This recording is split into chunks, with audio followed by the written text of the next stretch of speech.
Hello everyone, CGPSC की academy में आपका स्वागत है फ्रेंड। जिन जिन लोग जो है एसआई की तैयारी कर रहे हैं तो बहुत अच्छी बात है फ्रेंड। चले इस तैयारी के साथ साथ हम जो है टेस्ट सीरीज़ का जो है प्रश्न पत्र को हल करेंगे, जिससे हमारा जो पढ़ाई है वो बहुत ही ज़्यादा स्ट्रांग होगा। तो उड़ान एकेडमी द्वारा जो टेस्ट सीरीज़ जो चल रहा है उसका मैं जो है कुछ कुछ क्वेश्चन को आपके साथ शेयर करूंगा और हम जो है क्वेश्चन को सॉल्व करने की कोशिश करेंगे, जिसमें जीएस का पार्ट रहेगा, जिसमें सामान्य अध्ययन और आपका सी सेट दोनों जो मिक्सअप रहता है।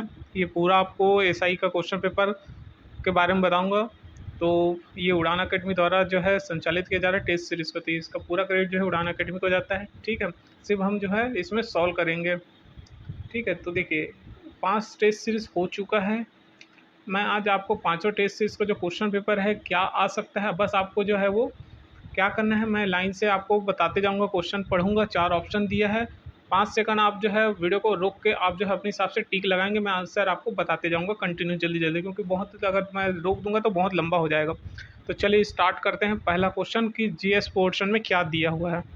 तो चलिए पहला क्वेश्चन जो है इसमें दिया हुआ है कि ऋग्वेद के गायत्री मंत्र के रचयिता कौन है। तो आप सभी को पता है फ्रेंड्स कि गायत्री मंत्र जो हम पढ़ते हैं आपका इंडियन हिस्ट्री में, तो पहले ही पार्ट में ऋग्वैदिक काल में हम पढ़ते हैं। तो इसके रचयिता कौन है, आप जो है ऑप्शन 4 ऑप्शन में यहाँ पे टिक लगा दिया था, लेकिन बाकी में नहीं लगाया हूँ, ताकि आप जो है इसको सॉल्व करने में आपको आसानी हो। जब आप पढ़ लेंगे उसके बाद 3 सेकंड तक आप देख लीजिए, उसके बाद मैं आपको टिक लगा के बताते जाऊँगा कि कौन कौन सा है, इसलिए मैं इसमें लगा देता। चलो कोई बात नहीं।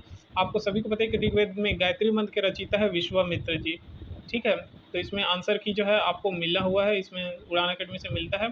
ठीक है, तो चलिए नेक्स्ट अब ऑप्शन देखते हैं। तो नेक्स्ट क्वेश्चन में क्या बोला गया है कि महावीर स्वामी ने किस भाषा में उपदेश दिए थे। ये हिंदी इंग्लिश दोनों में है। मैंने ये वाला जो हिंदी बनाया था, अभी जो नेक्स्ट पेज आएगा उसमें हिंदी इंग्लिश दोनों दिया रहेगा। तो महावीर स्वामी ने किस भाषा में उपदेश दिए थे, तो आपको पता होगा, जल्दी से पढ़ लीजिए। फर्स्ट जो है पाली, संस्कृत, प्राकृत, गुजराती। तो कमेंट करके आपको बताते भी जाना है। मैं आपको जो है क्विज के लिए आपको क्वेश्चन भी दे दूंगा, आपको जो है कमेंट करके बताना भी है। ठीक है, इससे क्या होगा, हमारा प्रिपरेशन जो है स्ट्रांग होते जाएगा। तो महावीर स्वामी ने किस भाषा में उपदेश दिए थे, प्राकृतिक भाषा में उपदेश दिए थे, अर्ध जिसको हम अर्धमागधी भाषा भी कहते हैं। तो नेक्स्ट क्वेश्चन क्या आता है, निम्न में से किस कृति, कौन सी कृति किसी विधवा पुनर्विवाह को प्रतिबंधित करती है। तो इस साफ साफ पूछा कि ऐसी कौन सी कृति है जो विधवा पुनर्विवाह को प्रतिबंधित करती है। तो आपको बहुत सारा ऑप्शन दिया रहेगा, जैसे मनुस्मृति, अष्टाध्यायी, अर्थशास्त्र, याज्ञवल्क्य स्मृति। ठीक है, तो आपको पता है कि जो पुनर्विवाह हम जो हिस्ट्री में पढ़ते हैं तो उसमें लिखा हुआ है मनुस्मृति में आपको बताया गया है कि पुनर्विवाह को ये प्रतिबंधित करता है। तो सही आंसर क्या होगा, मनुस्मृति। इसका सही ऑप्शन था प्राकृतिक अर्धमार्ग। ठीक है, नेक्स्ट क्या है, दिल्ली के सुल्तान बलबन का पूरा नाम, बलबन था मतलब पूछा है कि दिल्ली के जो सुल्तान थे बलबन, उसका पूरा नाम क्या था। ऑप्शन दिया जलालुद्दीन, इल्तुतमिश, गैसुद्दीन और कुतुबुद्दीन। तो इसका सही आंसर आता है गयासुद्दीन। ठीक है, इसका सही आंसर क्या है, गयासुद्दीन। दिल्ली के सुल्तान बलबन का पूरा नाम था गयासुद्दीन। ठीक है, अब नेक्स्ट देखते हैं। आपको सभी को पता है, आप क्वेश्चन पढ़ लेते हैं पहले। पानीपत का प्रथम विश्व युद्ध कब हुआ था। आपको ये पता होनी चाहिए कि 3 पानीपत का युद्ध हुआ था, जिसमें पानीपत का प्रथम विश्व युद्ध हुआ था बाबर और इब्राहिम लोदी के बीच में। जैसे कुछ कुछ जानकारी जो सन है, मैं आपको सन को भी बताते रहूँगा, जिससे कि हमको उसको याद करने में आसानी रहेगा। जैसे यहाँ पे आपने देख लीजिए, पानीपत का प्रथम युद्ध हुआ था बाबर और इब्राहिम लोदी के बीच, लेकिन कब हुआ था वो देखते हैं। तो फ्रेंड्स, पानीपत का प्रथम युद्ध जो है यहाँ पे याद रखना है, दिल्ली के सुल्तान थे इब्राहिम लोदी और मुग़ल आक्रमणकारी थे बाबर, इन दोनों के बीच में हुआ था 21 अप्रैल को। कब, 21 अप्रैल 1956। आपको डेट तो याद नहीं, लेकिन सन जो है बहुत इंपॉर्टेंट है। तो प्रथम विश्व युद्ध हुआ था 1526 ईस्वी को, 1526 ईस्वी को। तो ये सबसे इंपॉर्टेंट याद रखना है कि पानीपत का प्रथम युद्ध हुआ था 1526 को। और सेकंड विश्व युद्ध कब हुआ था, 1556। देखो 15, मैं सीधा सन को बताते जाऊँगा, सन क्योंकि बहुत इंपॉर्टेंट होता है। प्रथम विश्व युद्ध हुआ था 1526 को, दूसरा विश्व युद्ध हुआ था 1556 को। ठीक है, आपको पता चल गया कि प्रथम विश्व युद्ध किसके बीच में था, बाबर और इब्राहिम लोदी के बीच में। दूसरा युद्ध 1556 में हुआ था, हेमू और अकबर के बीच में हुआ था। ये सेकंड जो हुआ था हेमू और अकबर के बीच में हुआ था। तीसरा विश्व युद्ध हुआ था 1761 ईस्वी में। 1761 ईस्वी में किसके बीच में, अहमद अब्दाली और एक का नाम था। तो तीसरा युद्ध जो है आपको पता है कि अहमद, इसका पूरा नाम था अहमद शाह अब्दाली, जो कि मराठों के बीच में हुआ था। तो आपको सबसे इंपॉर्टेंट ये चीज़ याद रखना है। देखिए चाहे तो मैं इसको डायरेक्टली सॉल्व करके बता सकता हूँ, लेकिन इसको हम डेप्थ में समझेंगे तो हमको याद रहेगा कि 1526 ईस्वी में प्रथम पानीपत का युद्ध हुआ बाबर और इब्राहिम लोदी के बीच में। फिर दूसरा 56 में हुआ, किसके बीच में? हेमू और अकबर के बीच में। और तीसरा हुआ आपका कौन? अहमद अब्दाली 1761 ईस्वी में। तो तीनों अगर याद रहेगा तो कभी आप नहीं भूलेंगे। तो चलिए थर्ड क्वेश्चन क्या बोलता है, सॉरी छठवां क्वेश्चन क्या बोलता है, किस सिख गुरु की मृत्यु के लिए औरंगजेब जो है जिम्मेदार थे? किस सिख गुरु की मृत्यु के लिए? तो पहला क्वेश्चन है गुरु गोविंद सिंह, ठीक नहीं लगा था, गुरु गोविंद सिंह, गुरु तेग बहादुर, गुरु रामदास, गुरु अगंद देव। तो इसका सही आंसर होगा क्या? गुरु तेग बहादुर। ठीक है, गुरु तेग बहादुर इसका सही आंसर है, ये है। चलिए नेक्स्ट क्वेश्चन क्या देखते हैं हम। ये सभी आपको पता है कि हम जब भी इंडियन हिस्ट्री पढ़ते हैं तो यहाँ जो है भारतीय राष्ट्रीय कांग्रेस की स्थापना कब की गई थी? और हमको पता है कि भारतीय राष्ट्रीय कांग्रेस की स्थापना सन 1856 ईस्वी में किया गया था। ठीक है, 1856 में किसने किया था? ए वो होम के द्वारा जो है भारतीय राष्ट्रीय कांग्रेस की स्थापना किया गया था। तो सबसे इम्पोर्टेंट क्वेश्चन यही आता है कि भारतीय राष्ट्रीय कांग्रेस की स्थापना किसने किया था। ठीक, हिंदी पोर्शन देखते हैं हम। उसके बाद में 8वां क्वेश्चन आता है, महात्मा गांधी दिसंबर 1931 में खाली हाथ कहाँ से भारत लौटे थे, पूछ रहा है। महात्मा गांधी ने जब दिसंबर 1931 चला था तो खाली हाथ जो है कहाँ से लौटे थे? ऑप्शन दिया है लंदन, मॉस्को, वाशिंगटन, टोक्यो। तो इसका सही आंसर है आपका लंदन से खाली हाथ लौटे थे। ठीक है, जो इम्पोर्टेंट रहेगा मैं आपको उसको शेयर करूंगा ताकि जो है वो आप उसके बारे में और डेप्थ तक पढ़ सकें, जो इम्पोर्टेंट रहता है। ठीक है, अब आगे पढ़ते हैं। असहयोग आंदोलन कब प्रारंभ किया गया? तो असहयोग आंदोलन सन 1920 में प्रारंभ किया गया था। सही आंसर इसका होगा 1920। आपको ये क्रम को याद रखना है कि कब कब क्या क्या हुआ था। तो असहयोग आंदोलन कब हुआ था? 1920 को। 10वां क्वेश्चन है, पुर्तगाली उपनिवेश के प्रथम वायसराय कौन थे? आपने जब इंडियन हिस्ट्री मतलब जैसे हम जो है मध्य हिस्ट्री पढ़ते हैं ऐसे पढ़ते हुए आते हैं ना, तो पुर्तगालियों का धीरे धीरे आक्रमण होता है, जैसे वास्को डी गामा है, तो उस समय वायसराय, भारत के वायसराय कौन हुआ करते थे? तो सबसे पहले उपनिवेशों के, पुर्तगाली उपनिवेश के प्रथम वायसराय भारत में कौन हुआ? तो इसका सही आंसर है अल्मीडा। कौन? अल्मीडा। ठीक है, आप जो है जैसे ही क्वेश्चन मैं बताता हूँ आप जो है जो क्वेश्चन वीडियो है उसको पुश कर लीजिए और तो आप जो है आराम से उसको पढ़ लीजिए, उसके बाद टिक लगाना है। ठीक है, अब आता है यहाँ से देखते हैं, ब्रह्मपुत्र नदी का बहाव क्षेत्र बताइए बोला है, तो किस क्षेत्र में इसका बहाव वो बताना है आपको। ठीक है, तो चलिए देखते हैं कौन कौन सा दिया है। तिब्बत, बांग्लादेश, भारत। दूसरा ऑप्शन है भारत, चीन, बांग्लादेश। तीसरा भारत, पाकिस्तान, बांग्लादेश, सिक्किम। चौथा बांग्लादेश, पश्चिम भूटान। तो इसका सही आंसर है भारत। भाई ब्रह्मपुत्र नदी कहाँ से निकली है, कहाँ कहाँ कौन से देशों में जा रही है? तो भारत। ठीक है, भारत, चीन, बांग्लादेश और तिब्बत। आपने अगर ध्यान दिया होगा तो भारत के नक्शे में हम जो है ये दिखते हैं, तो ये भारत, ठीक है, भारत दिया है, ये चीन का क्षेत्र है, बांग्लादेश है और ये तिब्बत। तो ये पूरा जो है पूरा ऐसे यहाँ से ऐसे हुए बहते हुए आती है। ठीक है, तो ब्रह्मपुत्र नदी का बहाव क्षेत्र बोला है, तो आपका सही आंसर है बी, भारत, चीन, बांग्लादेश और तिब्बत। ये तीनों क्षेत्रों में इस नदी का बहाव देखने को मिलता है। नेक्स्ट क्वेश्चन, नागार्जुन बांध किस नदी पे बना है? सबसे इंपॉर्टेंट क्वेश्चन बार बार पूछा जाता है। नागार्जुन, जितने भी आप बांध जो पढ़ेंगे ना उसमें ये पूरी जानकारी इसमें लिखा रहता है कि आपको मैप पे आधारित वहाँ पे दिया रहता है। तो सही आंसर है इसका कृष्णा नदी पे। ठीक है, नागार्जुन बांध बना है कृष्णा नदी पे। नेक्स्ट क्वेश्चन, गुरु शिखर पर्वत चोटी कौन से राज्य में अवस्थित है? 13वां क्वेश्चन दिया है, तो इसका सही आंसर होगा राजस्थान। गुरु शिखर आपने जब देखा होगा ये भारत के नक्शा में, तो जो ये पुराना शिखर पर्वत दिया हुआ है तो यहाँ पे राजस्थान में बना हुआ है गुरु शिखर पर्वत चोटी। ठीक है, नेक्स्ट क्वेश्चन देखते हैं, सेवराय पहाड़ियाँ कहाँ अव्यवस्थित है? सेवराय पहाड़ियाँ, पहला ऑप्शन है आंध्र प्रदेश, कर्नाटक, केरल, तमिलनाडु। तो सही आंसर क्या होगा इसका? तमिलनाडु। सेवराय की पहाड़ियाँ स्थित है तमिलनाडु में। 15 क्वेश्चन, गंगा नदी के किनारे सबसे बड़ा शहर कौन सा है? बनारसी, पटना, कानपुर या इलाहाबाद? तो बार बार क्वेश्चन जो है सभी जो है पता है कि गंगा नदी के किनारे सबसे बड़ा शहर बसा हुआ है कानपुर। वीडियो थोड़ा लंबा हो रहा है, कोई बात नहीं, जानकारी जो है हम जीएस का क्वेश्चन पढ़ रहे हैं तो जरूरी है। ठीक है, तो गंगा नदी के किनारे सबसे बड़ा शहर है कानपुर। 16वां क्वेश्चन, भारत में सबसे पहले रेल मार्ग तैयार हुआ था? 16वां क्वेश्चन, 1953 में, 1954 में, सॉरी 1853 में, 1854 में, 1955 और 1859। तो भारत में पहला रेल मार्ग तैयार हो गया था 1853 ईस्वी में। तो सही आंसर क्या होगा इसका? 1853। ठीक है। भारत की सबसे ऊंची चोटी आपको पता है, बहुत ज़्यादा बार बार क्वेश्चन पूछा जाता है कि भारत की सबसे ऊंची चोटी है केटू गार्डविन आइंस्टीन बोलते हैं इसको। ठीक है, तो इसको पढ़ने की जरूरत नहीं है, भारत की सबसे ऊंची चोटी यही है। कंचनजंगा, माउंट एवरेस्ट भी है, लेकिन ये सब जो है भारत का नहीं है, इसमें भी दूसरे क्षेत्रों में आता है, तिब्बती क्षेत्र में है, भूटान में है, इसलिए कंचनजंगा, नंदा देवी उत्तराखंड में आता है। तो इसी तरह ये जो है सब जो है आपका तिब्बती क्षेत्र में आता है। तो भारत की सबसे छोटी केटू गाइडविन है। भारत की सबसे लंबी नदी आपको पता है कि भारत की सबसे लंबी नदी कौन सी है? गंगा।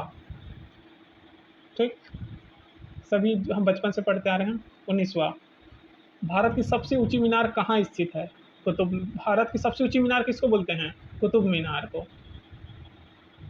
ठीक, कुछ कुछ ऐसा चीज़ है जो बहुत ज़्यादा इजी रहता है, इजीली बन जाता है। जैसे अब जैसे 20वां क्वेश्चन देख लीजिए। 20वां क्वेश्चन बोलता है कि सबसे अधिक वर्षा वाला स्थान जो चेरापूंजी कौन से राज्य में स्थित है? चेरापूंजी सबसे इंपॉर्टेंट, बार बार पूछा जाता है। चेरापूंजी है मेघालय। चेरापूंजी सबसे अधिक वर्षा वाला स्थान। ठीक, 21वां क्वेश्चन देखते हैं हम। अब देखिए 20 क्वेश्चन जो है आपका कहाँ से पार्ट का था? जीएस पार्ट, जो हमारा इंडियन हिस्ट्री का था वो पार्ट था। इंडियन, देखिए पूरा अभी तक हमने जो है ऊपर पूरा देख लिया था, इंडियन हिस्ट्री बना, भूगोल सब चीज़ मिक्सअप था। अब आता है छत्तीसगढ़ का, जो हम छत्तीसगढ़ का जीएस पार्ट देखेंगे भूगोल का, वो देखते हैं। छत्तीसगढ़ के निम्नलिखित भागों में कौन सा सबसे पुरातन सेल है, पूछ रहा है। तो सबसे, आपको पता है सबसे पुरातन सेल जो है कौन सा है? इतने में आपको बताना है। हसदेव रामपुर का बेसिन है, रायपुर का उच्च भूमि है, बैलाडीला की पहाड़ी है, सरगुजा बेसिन। तो सबसे सेल पूरा क्षेत्रों में आता है बैलाडीला की पहाड़ी। इसका सही आंसर कौन सा होगा? बैलाडीला की पहाड़ी। चलिए नेक्स्ट देखते हैं। बीजापुर जिले में किस समूह की चट्टानें पाई जाती है? आपको ये याद करने के लिए छत्तीसगढ़ के नक्शे को याद रखना है फ्रेंड्स, तभी जो है आपको अच्छे से बनेगा। छत्तीसगढ़ के नक्शा अगर पूरा अच्छे से याद रहेगा तभी आप, हम बांटते हैं इसको गोंडवाना, दक्कन ट्रैप, ये बीच का क्षेत्र, और ये जो है देखिए ये जो कडप्पा था, गोंडवाना है, दक्कन ट्रैप, और ये धारवाड़। ठीक है, तो बीजापुर जो है किस क्षेत्र में आता है? नीचे क्षेत्र में आता है, तो धारवाड़ क्षेत्र में। तो सही आंसर क्या होगा? धारवाड़ सेल समूह। अब नेक्स्ट क्वेश्चन, उत्तर छत्तीसगढ़ प्रदेश की सर्वाधिक उच्च भूमि कौन सी है, पूछा। तो सर्वाधिक उच्च भूमि, अभी जब मैंने जैसे छत्तीसगढ़ का नक्शा बनाया था, आपको इसको गलती से देखिए, तो देखिए उच्च भूमि बोला है, तो हमने ये पार्ट को क्या था, ये कोरिया जिला जो है पूरा आपका, जैसे पूर्वी बघेलखंड का पठार है, जसपुर का सामरी पार्ट है, उच्च ये छत्तीसगढ़ का बेसिन है, और ये नीचे दंडकारण्य क्षेत्र बोलते हैं। तो आपको पता है कि सर्वाधिक उच्च भूमि ये है, तो चांग भखार की पहाड़ी, देवगढ़ की पहाड़ी, ये कोरिया जिला है ना, पूर्वी बघेलखंड का पठार, तो सर्वाधिक उच्च भूमि यही है। तो सही आंसर क्या होगा? चांग भखार, देवगढ़ की पहाड़ी।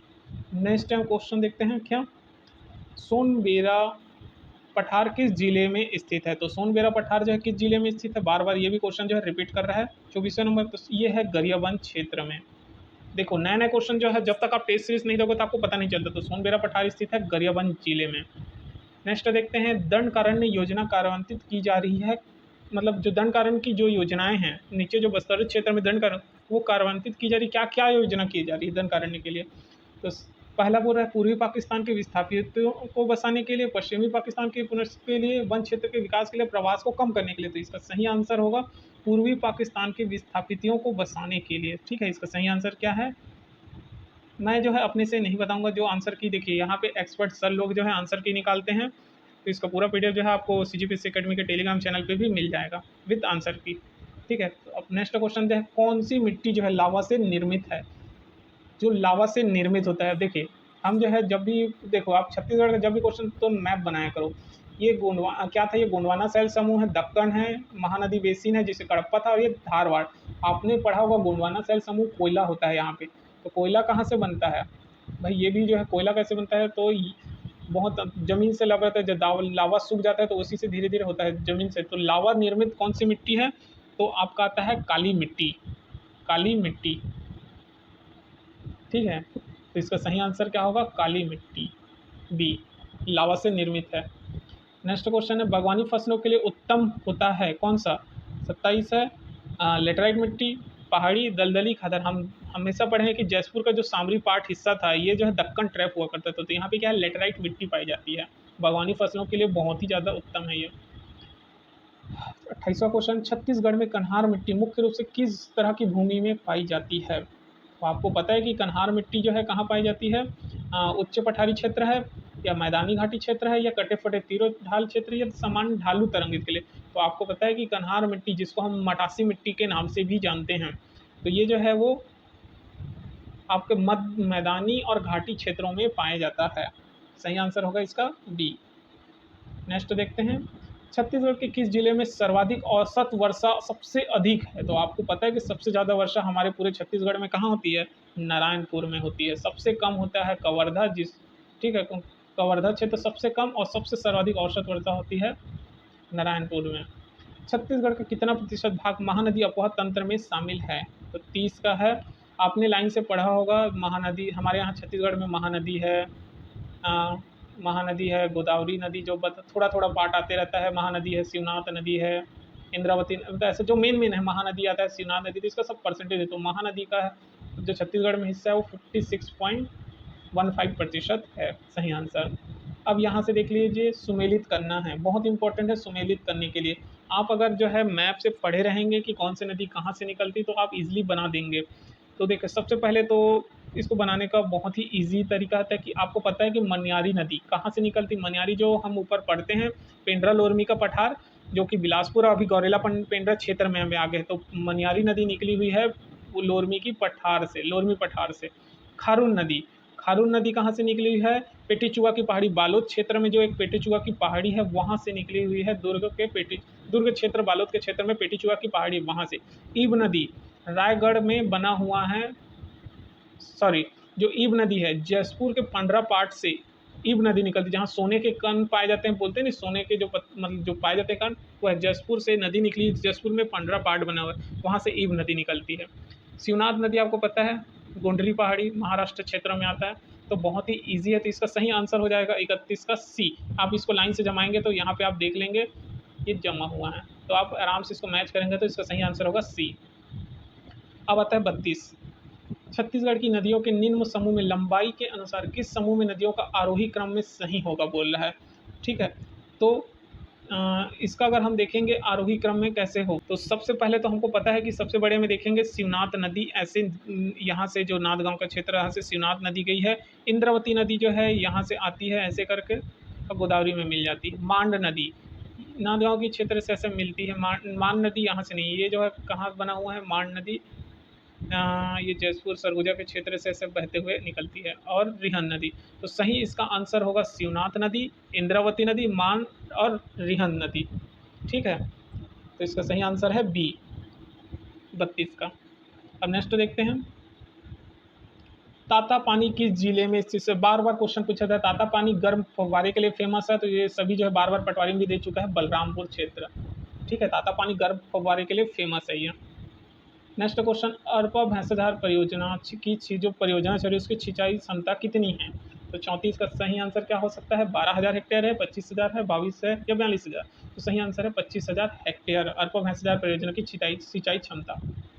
नेक्स्ट देखते हैं, छत्तीसगढ़ में सबसे कम सिंचित जिला कौन सा है? 35 का सही आंसर क्या होगा? दंतेवाड़ा सबसे कम सिंचित जिला है। ठीक है, नेक्स्ट क्वेश्चन है, छत्तीसगढ़ में शून्य ब्याज पर कृषि को जो किसान है उसको जो ऋण दे रहे हैं किसानों को किस वर्ष से दिया जा रहा है? तो सही आंसर क्या होगा? 2014-15। अगर आपको ये याद नहीं आता कि मैं इसको कब मारूं, तो आपको याद रखना है मोदी जी जैसे ही कब चुनाव जीते थे, 2014 में आए थे, तो बस यही याद रखना है कि जैसे ही मोदी जी जो है पीएम बने हैं उसी समय से किसानों को शून्य ब्याज पर कृषि ऋण उपलब्ध, 2014 में उसका शासन चालू हुआ। तो बस इसको मैं याद करने का यही तरीका है, ये बार बार क्वेश्चन को देता है। ठीक है, तो सही आंसर इसका डी है 2014-15 में। ठीक है, नेक्स्ट, छत्तीसगढ़ में आदर्श मंडी स्थापित नहीं किया गया है अभी तक।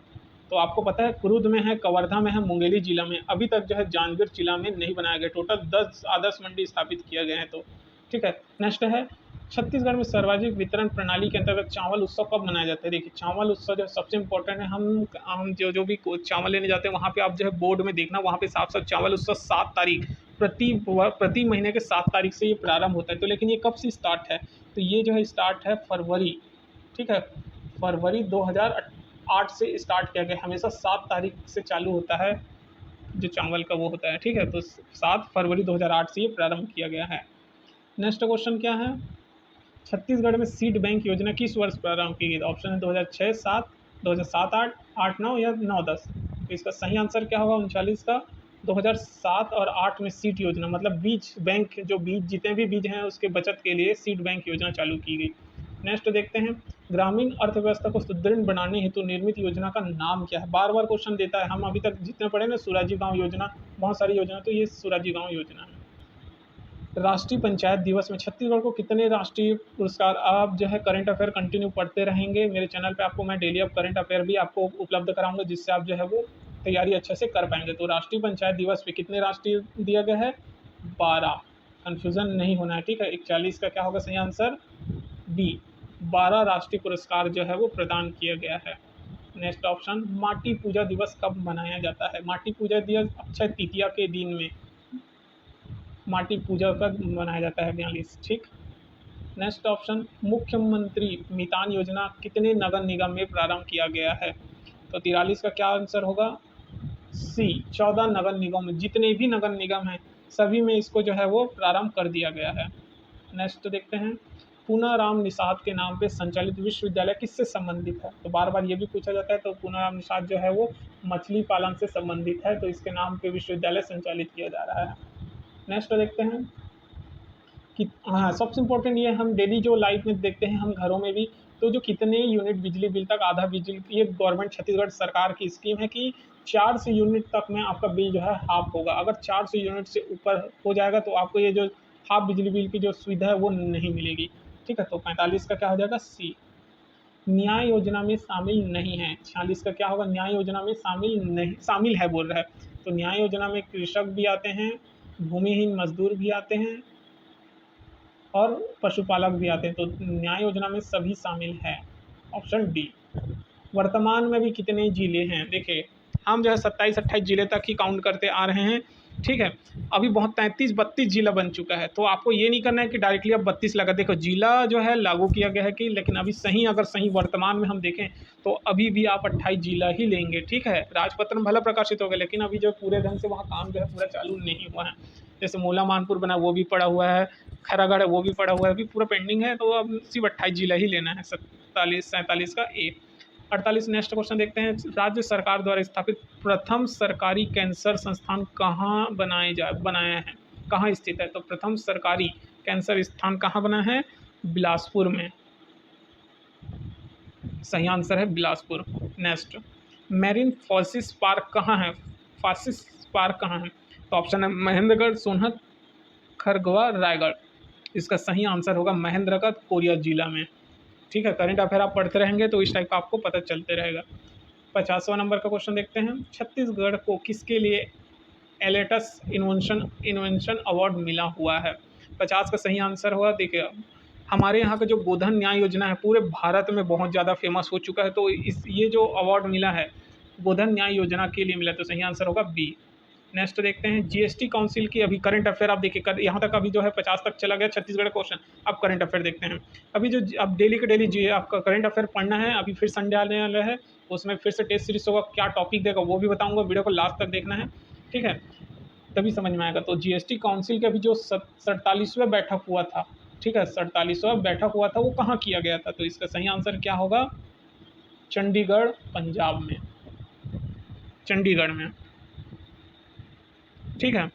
नेक्स्ट देखते हैं, जीएसटी काउंसिल गठन संविधान किस अनुच्छेद के तहत किया गया?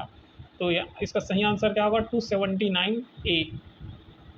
किस संविधान के अनुच्छेद के तहत किया गया? 279 ए के तहत, ठीक। अब आता है 53, ईवी एफडीरेट 30 वाक्य किसके लिए निर्धारित किया गया है? अगर आपने करंट अफेयर आप पढ़ते रहे होंगे तो देखा होगा, नितिन गडकरी द्वारा बताया गया था, ये है आपका इलेक्ट्रॉनिक वाहन के लिए बताया जाता है, ठीक है। सही आंसर है बी। विडम्बलन का देखिए, ये बार बार देता है आपको, जितने भी विडम्बलन हैं और जो यूएसए ओपन है किताब, ये सभी चीज़ को पढ़ते जाना है, कब से प्रारंभ हुआ है और कौन करंट में जीतते जा रहे हैं वो पूरा आपको याद रखना है। तो 54 का सही आंसर क्या होगा? 1877 में प्रारंभ किया गया था। हाँ, 55 नंबर का देखिए, ईज ऑफ डूइंग बिजनेस किसके द्वारा जारी किया जाता है? तो ईज ऑफ डूइंग बिजनेस किसके द्वारा जारी किया जाता है? पहला विश्व बैंक, अंतर्राष्ट्रीय मुद्रा कोष, वर्ल्ड इकोनॉमिक फोरम, या इनमें से कोई नहीं? तो सही आंसर है इसका विश्व बैंक, वर्ल्ड बैंक के द्वारा जो है ये जारी किया जाता है, ईज ऑफ डूइंग बिजनेस। 56वां देखते हैं हम, विश्व प्रतिस्पर्धा सूचकांक 2022 में भारत की रैंक क्या है। विश्व पूरे वर्ल्ड में जो प्रतिस्पर्धा सूचकांक निकाली जाती है उसमें रैंक 2022 का, तो भारत की रैंक निकली है 37। तो सही आंसर क्या होगा 37। ठीक है, नेक्स्ट देखते हैं, यूएनईपी की नैरोबी वार्ता किससे संबंधित मानी जाती है। आपने ये करंट अफेयर आप देखते होंगे तो समझ में आ जाए कि ये प्लास्टिक प्रदूषण के लिए है। ये किससे संबंधित है, प्लास्टिक प्रदूषण से लिए। 58, रणजी ट्रॉफी को सर्वाधिक बार जीतने वाले राज्य का नाम क्या है। तो बार बार आता है रणजी ट्रॉफी सर्वाधिक बार जीतने वाली, 2-3 बार क्वेश्चन दे चुका है, तो सर्वाधिक बार जीतने वाला है महाराष्ट्र। महाराष्ट्र सही आंसर होगा इसका क्या, महाराष्ट्र।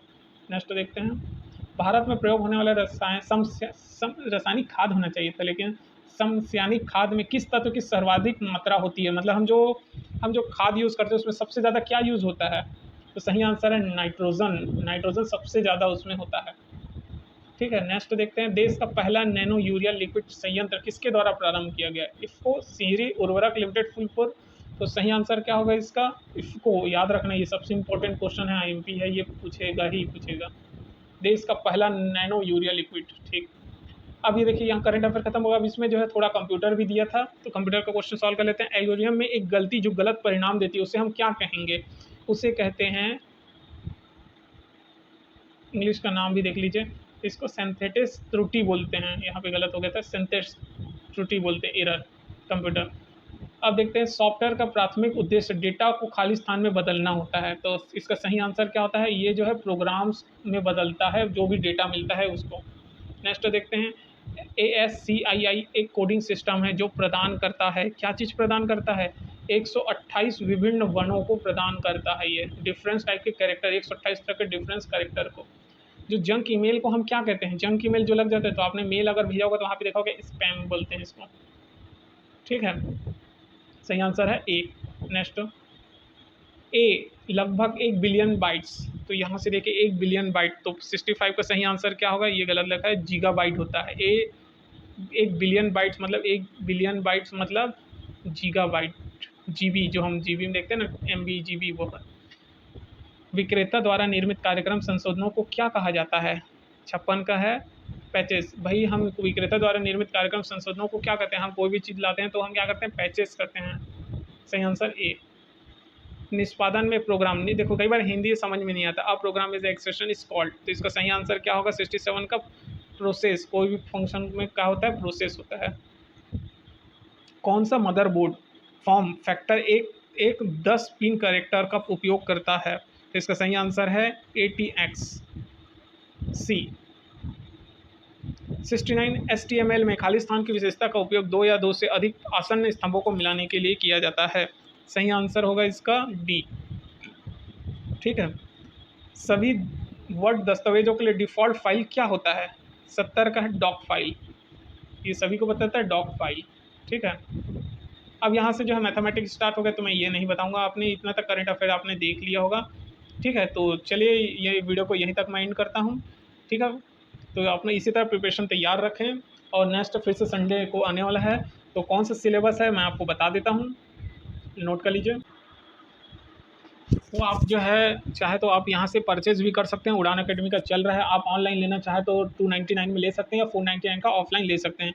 तो 10 जुलाई ख़त्म हो चुका है। अब 17 जुलाई को छत्तीसगढ़ में प्रशासन, अर्थव्यवस्था, संविधान, अर्थव्यवस्था, देखिए छत्तीसगढ़ की अर्थव्यवस्था सही, संविधान, अर्थव्यवस्था, गणित, विज्ञान, बहुत सारा जो है आने वाला है, तो इसको पढ़ के रहिए। उसके बाद 24 जुलाई 31 जुलाई से कंटिन्यू मिक्सअप आने वाला है।